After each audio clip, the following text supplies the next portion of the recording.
more green on this bit. So you can see how it gets a lighter green there, so I've tried to reflect that.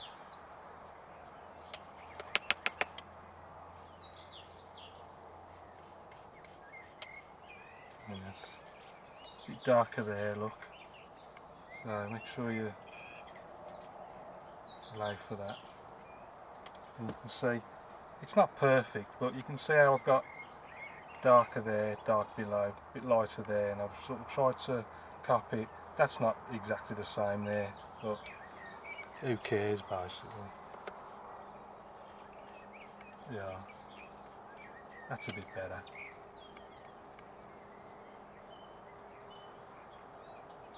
I think that's there or thereabout, and while that's still wet, I'm just going to reflect some of those tree trunks in there.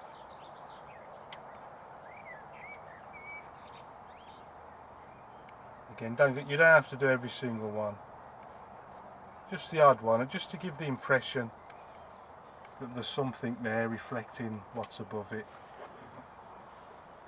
That's all that needs to be done for that.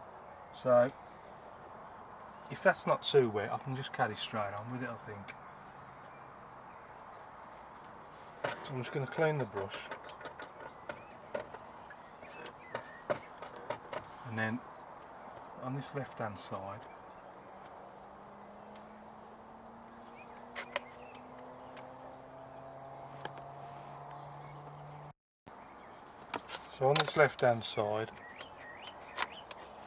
we've got another. I'm just looking to see what's leaving and what's put out. So I quite like the way it's laid out. I don't want to go over it too much, so I might.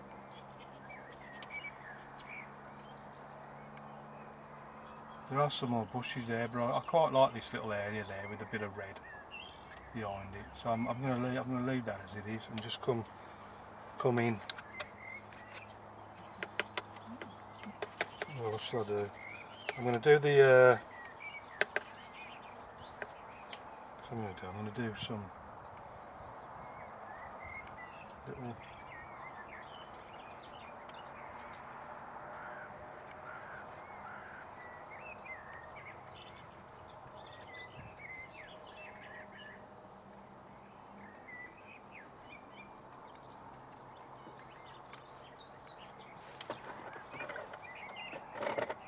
Some little trunks in first.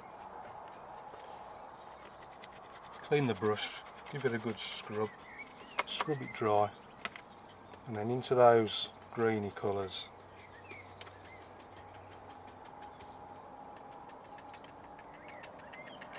And then start to put in, remember, nice and dry, and don't go over too much of your background.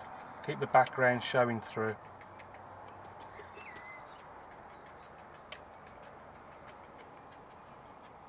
So you can see, like, even though I've moved closer into the foreground here,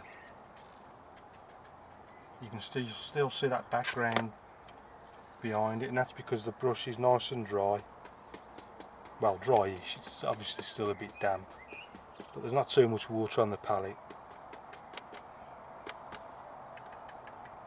so it's coming off the brush like this, not in great big dollops so it covers everything up.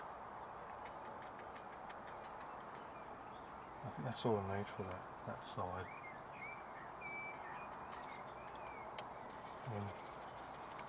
I just think come in with a bit more of the green, and then really start to try and vary it down here.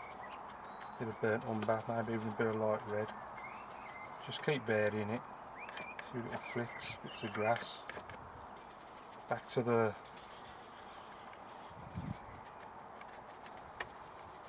the yellow, ultramarine. And then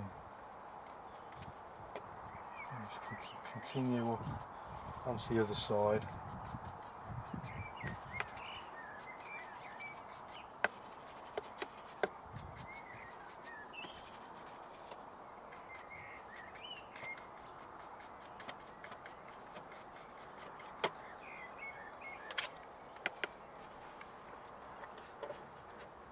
I'm going to put a bigger There's a big tree there on the right, so I'm going to put the trunk in. It's got a big trunk going in,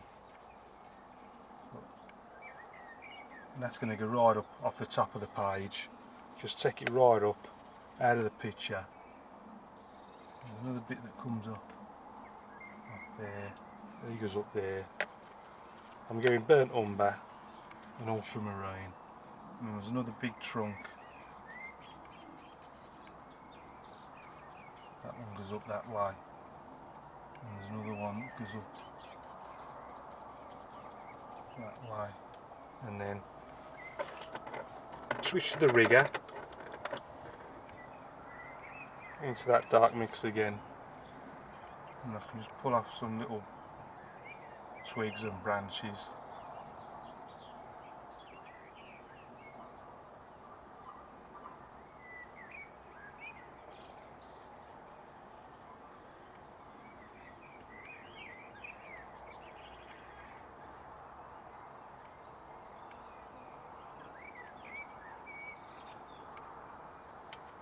Again, don't go mad and cover up everything you've already done. Keep all the background showing through.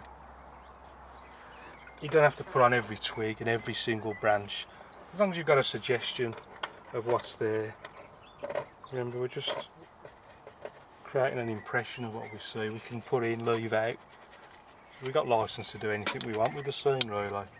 Whatever makes the painting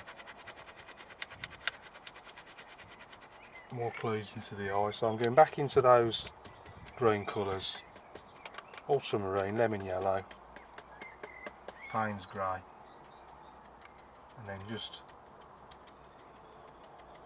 because the brush is fairly dry,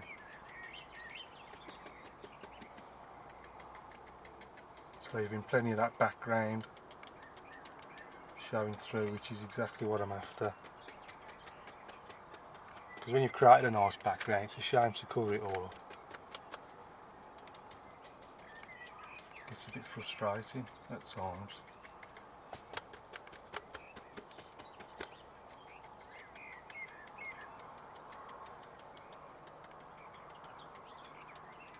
I'm being very careful not to get too mad with this.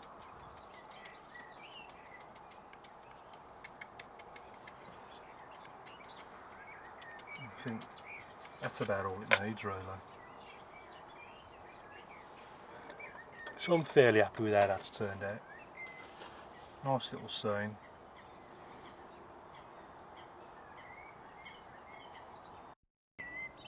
So this is the finished painting of Pine Pool in Kingsbury. You can see those reflections over there in the water. By wetting the paper first and then just pulling down the colour, you can see how it's, as long as you try and get it roughly the same, it creates quite a pleasing impression. The little bit of red there in the sky just helps create a little bit of drama. And just keep varying the colour on these foreground grasses. You can see with these two foreground trees, I've been careful not to cover up too much of the background. Just being very economical with the brush. Dry brush, just to create these leaves amongst the twigs and branches.